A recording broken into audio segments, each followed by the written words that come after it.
Bonjour et bienvenue pour ce numéro 50 de ma revue d'activité parlementaire.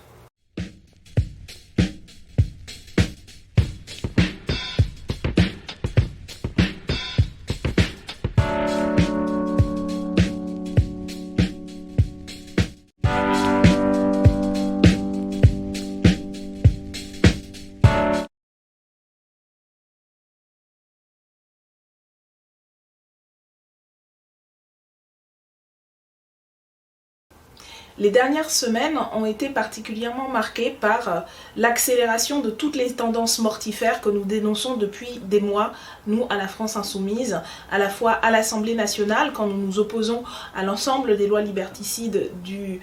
gouvernement et de la majorité macroniste, mais aussi dans les mobilisations sociales et partout où nous prenons la parole. Ces tendances mortifères, on les a vues à l'œuvre, notamment lors de la journée du 19 mai dernier, lors de cette manifestation d'organisations policières factieuses qui ont appelé à ce que tombent les digues de la Constitution, qui se sont réunis devant l'Assemblée nationale pour dénoncer le pouvoir politique et pour intimer aux parlementaires de voter des lois qui vont exclusivement dans le sens de leurs intérêts corporatistes. Et on sait que malheureusement une partie de ces organisations policières qui se disent représentatives en fait représentent un camp politique, assument d'être dans une démarche politique de l'extrême droite. Or à cette manifestation se sont joints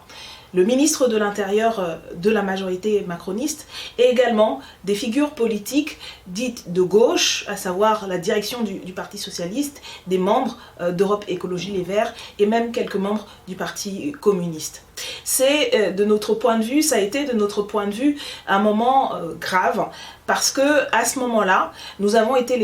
la seule formation politique à la France Insoumise à dire non, à refuser de participer à ce qui a été le symbole de cette course à l'échalote sécuritaire extrêmement grave à laquelle quasiment tout l'arc des forces politiques aujourd'hui se joint, et en se joignant à cette manifestation, c'est véritablement ça qui a été signifié. La dérive vers les idées de droite et d'extrême droite qui a emporté malheureusement une bonne partie du champ politique. Et ce jour-là, je crois qu'à la France Insoumise, notre groupe parlementaire et toutes celles et ceux qui ont pris la parole à ce moment-là pour dire que ce qui se passait était grave, pour le dénoncer, nous tous et toutes qui avons critiqué le choix de beaucoup d'irresponsables politiques de participer à cette manifestation, avons été véritablement un barrage républicain face à cette dérive vers l'extrême droite. Et nous l'avons très nombreux et nombreuses manifesté le 12 juin suivant, à l'appel de plus d'une centaine d'organisations, une manifestation contre ces idées d'extrême droite pour la justice sociale et l'égalité des droits qui a rassemblé plus de 150 000 personnes dans tout le pays. Cette manifestation que nous avons construite avec des associations, des syndicats, des collectifs, des personnalités, où la France Insoumise a été une force motrice pour réaliser cette unité, pour moi, elle symbole justement tout ce qui permettrait le front commun pour les libertés, pour le droit et pour la justice, qui permet en fait de s'opposer à cette dérive autoritaire. Et donc dans ce moment extrêmement difficile, extrêmement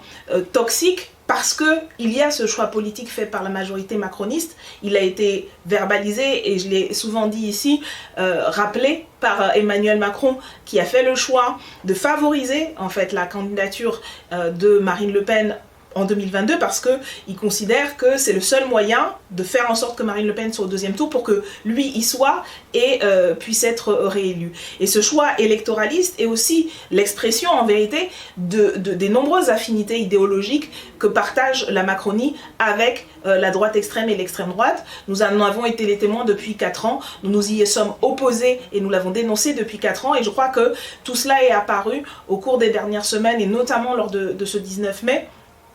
Tout cela est apparu au vu et au su de tout le monde et a provoqué le sursaut que l'on a vu à l'œuvre le 12 juin.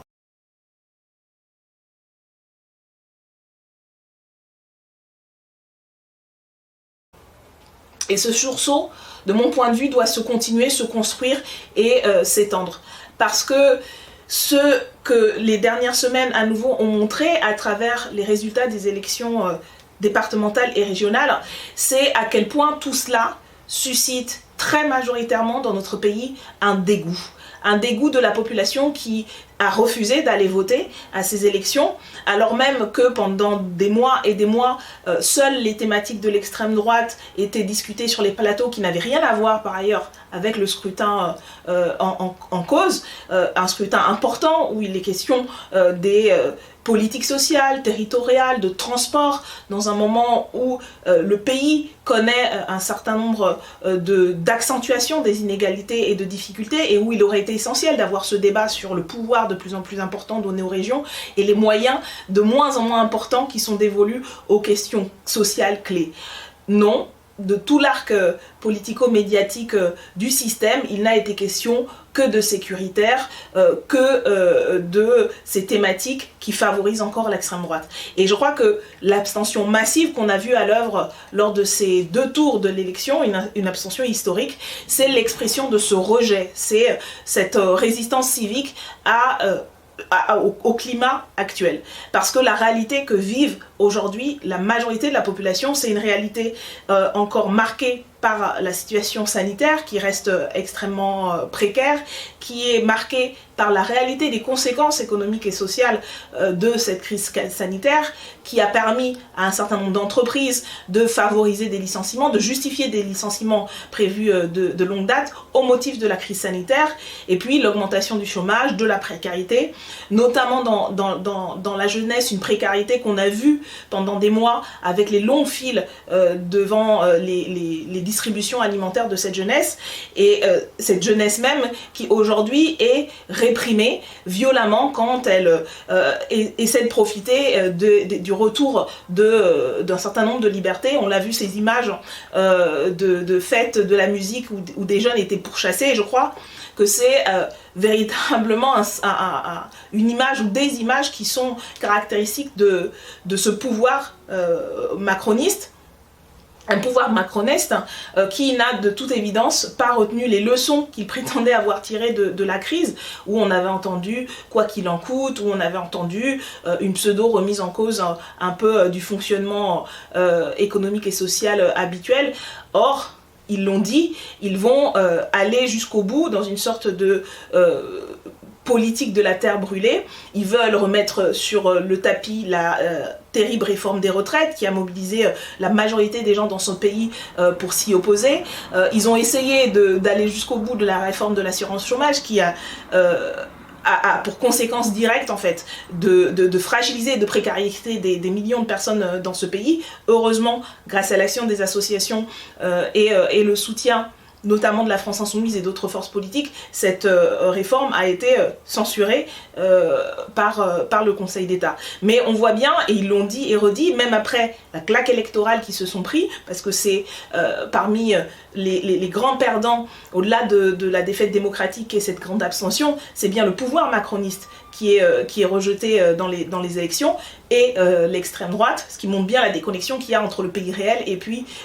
l'espace politico-médiatique, où tout est fait pour nous enfermer dans le duo Macron-Le Pen, mais un duo que massivement la population rejette. Mais bille en tête, Emmanuel Macron et son gouvernement vont profiter des prochains mois pour accélérer au maximum, pour finir la casse sociale, démocratique et écologique qu'ils ont entamée depuis le début de ce mandat.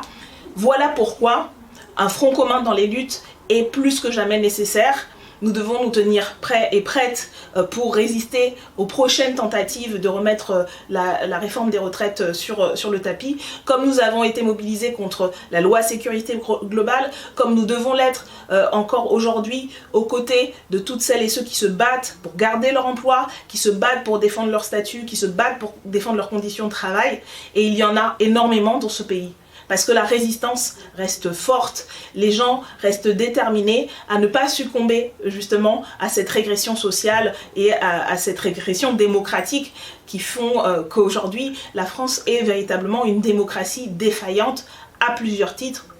au titre des libertés, mais aussi au titre des droits économiques et sociaux. Et donc c'est ce message de résistance et de mobilisation que je voudrais adresser aujourd'hui, que je voudrais vous adresser à tous et à toutes aujourd'hui, parce que il y a plus que jamais besoin en fait de cette mobilisation, de cette auto-organisation. Nous sommes dans un moment où les signaux envoyés par la planète elle-même sur l'urgence climatique n'ont jamais été aussi flagrants. Vous avez des villages qui partent en flammes littéralement avec le dérèglement climatique et la hausse de température. Les rapports du GIEC qui vont être publiés, dont des extraits ont été publiés, montrent à quel point on est dans une situation de quasi non-retour si on ne met pas en œuvre de manière radicale les transformations qui s'imposent, la bifurcation écologique et solidaire qui s'impose.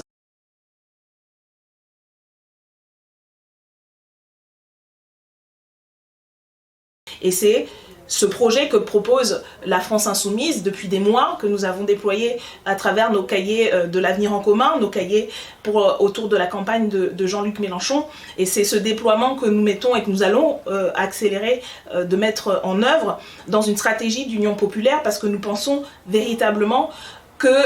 non seulement les idées que nous portons, le programme que nous portons sur l'augmentation du SMIC, sur la remise, le retour de l'impôt sur la solidarité des fortunes, sur l'interdiction du glyphosate, sur la garantie d'emploi, ces idées, ces propositions sont majoritaires aujourd'hui dans le pays. Et nous avons la possibilité, dans les prochains mois, et notamment l'année prochaine avec l'élection présidentielle, de les voir arriver au pouvoir à travers la candidature de Jean-Luc Mélenchon. Voilà pourquoi cette union populaire, nous la défendons en nous mobilisant dans les luttes aux côtés de celles et ceux qui défendent leur vie au quotidien, qui défendent leur environnement, qui défendent leurs conditions de travail, et nous voulons qu'elle soit au cœur, cette résistance, cette auto-organisation, ces idées, ces propositions sont au cœur de l'échéance de 2022, loin des tentatives de nous diviser, tentatives de disqualifier une partie de la population à travers le racisme, la xénophobie, l'islamophobie. Ce sont ces questions-là fondamentales de l'urgence sociale, économique, démocratique et écologique de nos pays. Ce sont ces propositions pour répondre à ces urgences que nous mettons en avant à travers notre programme L'Avenir en commun, à travers les cahiers que je vous invite à lire, à travers toutes les propositions législatives et programmatiques sur lesquelles nous travaillons à la France Insoumise et au groupe parlementaire, notamment celles que j'ai pu évoquer au cours de cette année parlementaire 2020-2021 avec mon collègue Hugo Bernalicis, que nous présenterons en septembre prochain et auquel nous vous appelons à participer à ce moment-là.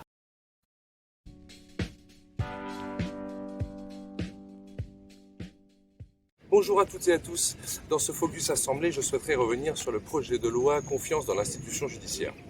Alors, comme à son habitude, le gouvernement a choisi d'utiliser la procédure accélérée, c'est-à-dire qu'en gros, elle va laisser encore moins de temps aux parlementaires pour discuter des lois, discuter des amendements et voter justement de manière à amender, à modifier ce texte. Donc encore une fois, le gouvernement essaie de bâillonner le Parlement pour faire passer plus rapidement un texte qui est à la fois creux dans ses objectifs et dans les dispositions qu'il vient apporter. Je reviendrai particulièrement sur deux dispositions dans la mesure où le problème central de ce texte, c'est qu'ils vont mettre en place des mesures gestionnaires pour essayer de combler des problèmes de surpopulation carcérale et des problèmes de moyens de la justice. Or, pour régler les moyens de la justice, il faut allouer un budget conséquent. Il faut savoir que la Commission indépendante européenne sur la justice a indiqué justement que la France est en queue de peloton en termes de budget alloué à la justice. Il s'évalue en France à 138 € par habitant, alors que la moyenne européenne est à 213 €, c'est-à-dire nous sommes à 80 € de moins que la moyenne européenne. Sachant que si on regarde par exemple le cas des Pays-Bas, les Pays-Bas dépensent 741 € par habitant pour justement la politique pénale et la justice. Et d'ailleurs, on peut constater qu'il y a une population carcérale qui est 2 fois moindre à population équivalente que celle de la France. Donc il y a véritablement un manque de moyens, mais que le gouvernement ne veut pas satisfaire en préférant justement des mesures de gestion. Ces mesures de gestion, il y en a deux. La première, c'est d'abord la suppression des crédits de réduction de peine. C'est ce que disait le ministre Dupond-Moretti en expliquant qu'il y a d'un côté les détenus qui ne font rien et ceux qui se bougent, qui travaillent, qui font des études. Ça c'est un constat qui est totalement faux dans la mesure où il faut savoir que de base, dans les détenus, seulement 28% des détenus ont accès à un travail. Donc supprimer les crédits de réduction de peine et les subordonner à l'obtention d'un travail alors qu'il n'y a pas de travail en prison, c'est juste une aberration. D'ailleurs, il faut savoir que Dominique Simoneau, la contrôleuse générale des lieux de privation de liberté, qui a été auditionnée la semaine dernière par l'Assemblée nationale, a justement fait remarquer aux députés que cette mesure était inefficace et inutile dès lors qu'il n'y a pas d'alternative, que ce soit le travail ou même les cours pour les détenus. Donc avant de réduire ces crédits, il faut d'abord mettre en place des moyens justement pour les détenus d'accéder à un travail ou d'avoir recours à l'éducation. Et je reviendrai juste sur un autre petit élément qu'il y a dans ce projet de loi, c'est la généralisation des cours criminelles départementales. Alors qu'est-ce que c'est que ces cours criminels ? Rapidement, c'est une manière en fait de réduire la sursollicitation des cours d'assises en supprimant les jurés et en utilisant simplement des magistrats. Et on a décidé justement, le gouvernement a mis en place cette expérimentation il y a 1 an. Elle doit se terminer le 1er mars 2022, mais hop, surprise, alors qu'il y a encore 1 an d'expérimentation, le gouvernement a décidé de la généraliser. Donc premièrement, on n'a aucun recul là-dessus, et deuxièmement, c'est encore une manière pour le gouvernement de réduire les dépenses, parce que pour lui, les dépenses, c'est former les citoyens à exercer la justice. Or, en créant justement ces cours criminelles départementales, le gouvernement ôte le pouvoir du peuple de rendre la justice, alors que je vous rappelle en France que la justice est rendue au nom du peuple français. Donc cette généralisation des cours criminelles départementales, c'est une manière de réduire le pouvoir des citoyens d'exercer la justice, c'est une manière de réduire les coûts pour le gouvernement, mais qui pour l'instant n'a pas montré de preuve d'amélioration. En tout cas, on n'a pas fini l'expérimentation. Donc voilà 2 dispositions, en tout cas, qui sont vraiment contestables.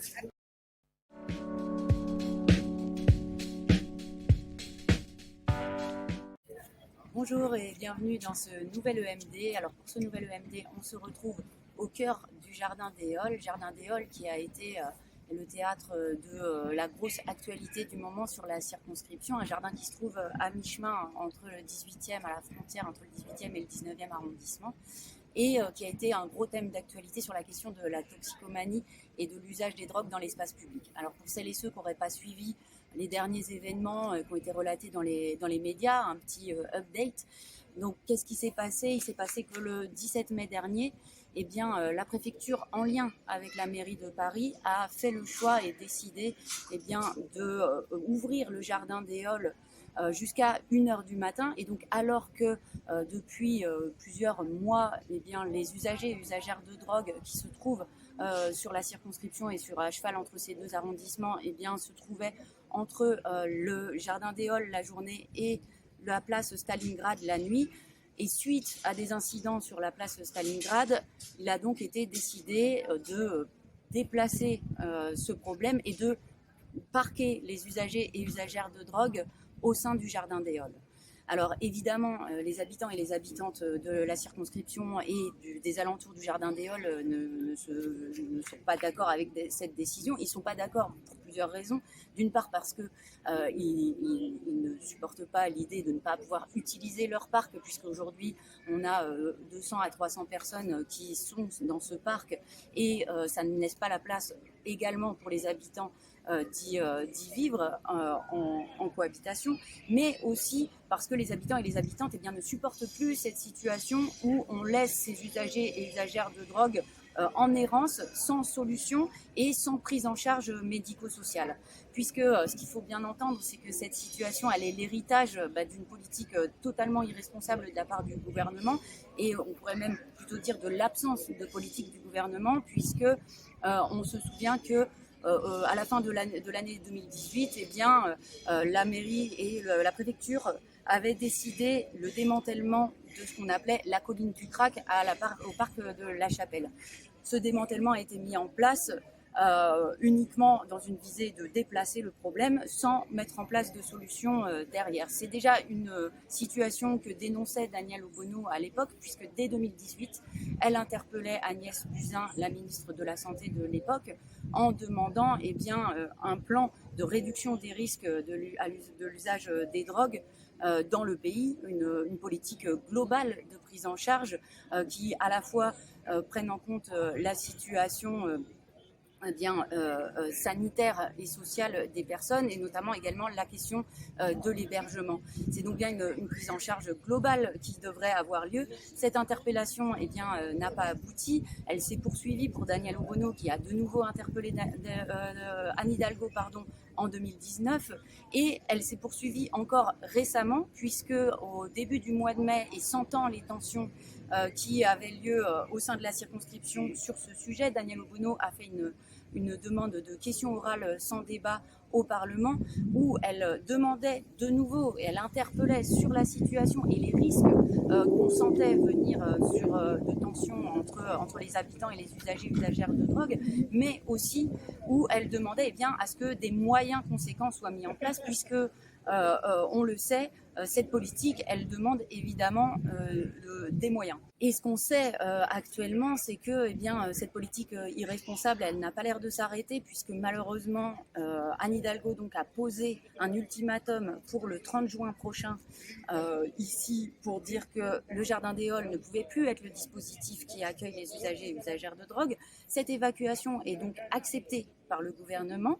Mais il semble que pour le reste, il n'y ait pas plus de solutions, étant donné qu'on a donc des tensions au sein du gouvernement, où une partie du gouvernement semble d'accord pour une prise en charge globale de la question, et on a notamment le ministre de l'Intérieur, Gérald Darmanin, qui refuse cette politique globale et qui se contente de dire qu'il faut lutter contre les drogues. Toutes les associations, tous les professionnels de santé que Daniel Obono a rencontrés sont d'accord pour dire que cette solution ne fonctionne pas. Ça fait des années que l'on sait, et à travers de nombreux exemples à l'international, on sait très bien qu'une réponse uniquement répressive ne fonctionne pas. Mais c'est pour le moment, semble-t-il, à ce jour, la seule réponse qu'apporte le gouvernement. Quoi qu'il en soit, donc, la France Insoumise continuera son travail sur le sujet, puisque fort de cette expérience de terrain, où Daniel Obono a rencontré énormément d'associatifs et de professionnels de santé sur le sujet, elle fera une proposition de loi dans les semaines et les mois à venir sur cette question de la prise en charge globale et d'une politique de prévention sur l'usage et de réduction des risques de l'usage des drogues. Et cette proposition de loi sera couplée avec une proposition de loi d'Éric Coquerel sur la question de la lutte contre le trafic de drogue, qui sont évidemment les deux seuls moyens d'apporter une réponse à cette situation. Bonjour à toutes et à tous. Ce mois-ci, dans la rubrique Suivi des luttes, j'aimerais vous parler pour commencer de la lutte des femmes de chambre de l'hôtel Ibis Batignolles qui a enfin touché à sa fin cette semaine. Après 2 ans de lutte contre leur employeur, les femmes de chambre de l'hôtel Ibis ont enfin réussi à avoir gain de cause. Donc 2 ans d'une lutte acharnée où elles ont lutté pied à pied avec énormément de courage. 2 ans de grève, c'est quand même très très long. C'est assez historique, et je crois que c'est la grève la plus longue de l'histoire de l'hôtellerie. Donc voilà, un très grand bravo, vraiment félicitations aux femmes de chambre, à toutes les personnes qui les ont soutenues. Et voilà, donc vraiment félicitations aux femmes de chambre de l'hôtel Ibis. Il y a eu également donc la semaine dernière la marche des fiertés 2021, donc qui a été la première depuis 2 ans, puisque l'année dernière, en raison du Covid, on n'a pas pu organiser de marche. Cette année, en raison des restrictions sanitaires liées au Covid, c'était pas une marche exactement comme les autres, il n'y avait pas de char, mais bon, c'était quand même très festif. Il y a eu énormément de monde, et elle intervient surtout donc à 3 jours, elle avait lieu le samedi 26, donc 3 jours avant le vote de la loi bioéthique, qui avait donc dans son article premier la question de la PMA, qui est très très importante pour les personnes LGBT, notamment les femmes lesbiennes, mais pas que, puisque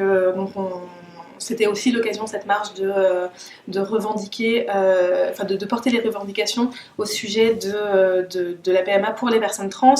des revendications également pour les personnes intersexes qui ont été complètement évacuées de ce projet de loi. Donc les mutilations, on le rappelle parce que c'est important, les mutilations des personnes intersexes sont toujours d'actualité parce qu'elles n'ont pas été abrogées par ce projet de loi. Voilà, donc c'était une marche importante, notamment parce qu'elle est partie pour la première fois de l'histoire de la marche des fiertés. Elle est partie de Pantin, donc du département de la Seine-Saint-Denis, et ça c'était en référence, en écho, et dans un mouvement d'union avec la Pride des banlieues qui a eu lieu il y a 2 ans, qui partait de Seine-Saint-Denis et qui avait été organisée pour